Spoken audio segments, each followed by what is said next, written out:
Hello বন্ধুরা, আসসালামু আলাইকুম। কেমন আছো তোমরা সবাই? আশা করছি যে যেখানে আছো সবাই সুস্থ আছো। আমি আজকে একটা ডিমের পরোটা রেসিপি করে দেখাবো খুবই সহজভাবে। তো তার জন্য পরিমাণ মতো ময়দা নিয়ে নিচ্ছি, আর তার মধ্যে দিয়ে দিব লবণ আর তেল। এটাকে এখন আমি একটু ভালো করে ময়ান দিয়ে নেব, যাতে পরোটাটা একটু খাস্তা হয়। আর এভাবে ময়ান দিয়ে নিলে পরোটাটা বেলতেও অনেক সুবিধা হয়। এখন অল্প অল্প এরকম পানি দিয়ে এই আটার একটা ডো করে নিতে হবে। তো দেখুন, আমি একটা আটার ডো তৈরি করে নিলাম। এখন অন্য একটা বাটিতে আমি ডিম ফেটে নেব। তো ডিমটা আমি একটু লবণ দিয়ে এভাবে ফেটিয়ে নেব। এটা খুব ভালোভাবে ফেটাতে হবে, দেখতেই পারছেন। তো এখন যে আটাটা আমি সরিয়ে রাখলাম, সেই আটা থেকে একটু আটা নিয়ে আমি একটা বড় রুটি বানাবো। এখনো পর্যন্ত ভিডিওতে যারা লাইক দাওনি তারা প্লিজ একটা লাইক দিয়ে দাও।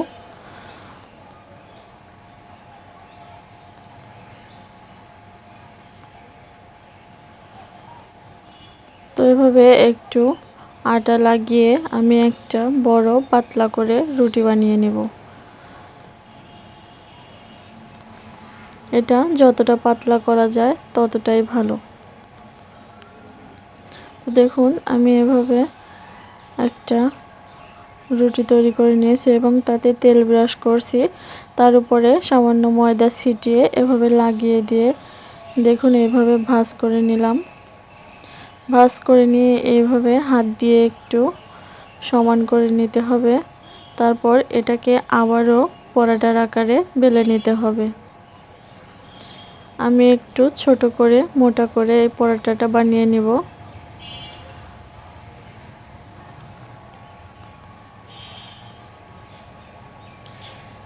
এটা সকালের ব্রেকফাস্ট হিসেবে খুবই ভালো হয় খেতে। তো আমি একটা বানিয়ে নিলাম, আর একটা আপনাদেরকে বানিয়ে দেখিয়ে দিচ্ছি। প্রতিদিন একঘেয়েমি রুটি ভাত না খেয়ে এরকম মাঝে মাঝে পরোটা বানালে মন্দ হয় না। আর পরোটাটা কিন্তু ভীষণই মজাদার, ছোটরা খুবই পছন্দ করে। তো রুটি বেলে নিয়ে আমি এভাবে তেলটা মাখিয়ে তার উপরে আটা ছিটিয়ে দিব।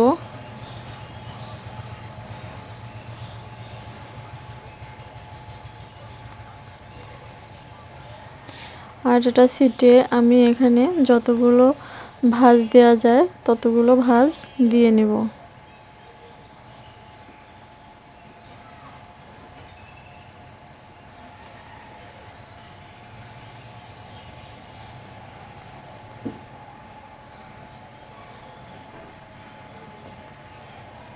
তো দেখতেই পেলেন আমি কিভাবে এটা করলাম।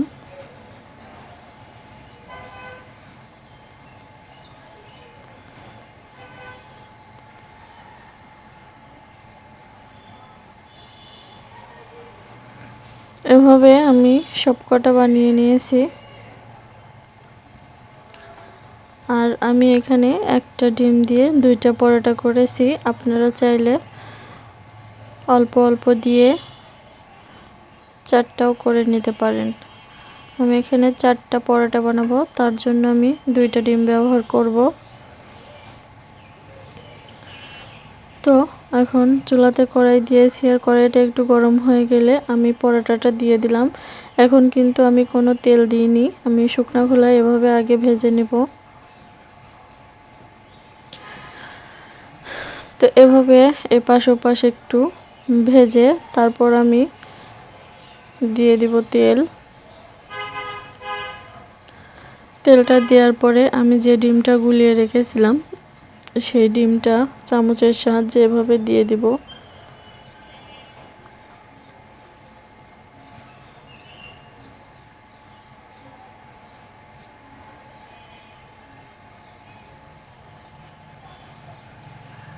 ওই পাশটা উল্টে আমি এই পাশটায়ও চামচ দিয়ে ডিমটাকে এভাবে দিয়ে দিব। আপনারা চাইলে এই ডিমটা গোলানোর সময় পেঁয়াজ মরিচও ব্যবহার বা কোনো সবজি ব্যবহার করতে পারেন। তো আমার বাচ্চারা ওটা খাবে না, ওরা শুধু ডিমটাই পছন্দ করে, ওই জন্য আমি ডিম দিয়েই বানিয়ে দিলাম। ওইভাবে করলেও কিন্তু ভালোই লাগে।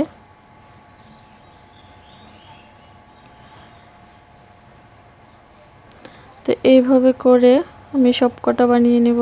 এটা হয়ে গেছে, আমি তুলে নিচ্ছি। আরেকটা দিয়ে দিচ্ছি, এটাও ওই রকম ভেজে তার উপরে এভাবে ডিম দিয়ে দিচ্ছি। ডিম দেওয়ার পরে এটাকে এভাবে উল্টে দিব। উল্টে দিয়ে আমার বাকি যতটুকু ডিম আছে সবটুকু ডিম আমি এখানে ঢেলে দিচ্ছি। তো এভাবে 2টা ডিম দিয়ে আমি 4টা পরোটা বানিয়ে নিচ্ছি। তোমাদের যার যতটুকু প্রয়োজন সে ততটুকু করে নেবে।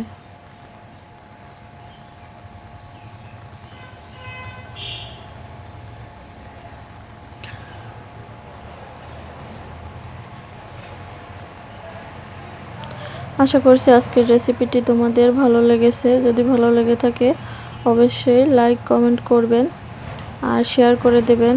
আর যদি আমার চ্যানেলে নতুন হয়ে থাকেন, এখনও সাবস্ক্রাইব করেন নাই, তারা প্লিজ চ্যানেলটা সাবস্ক্রাইব করে পাশে থাকা বেল বাটনটি অন করে দিবেন, যাতে পরবর্তীতে এরকম ভিডিও আপলোড করলে নোটিফিকেশন আপনাদের কাছে পৌঁছে।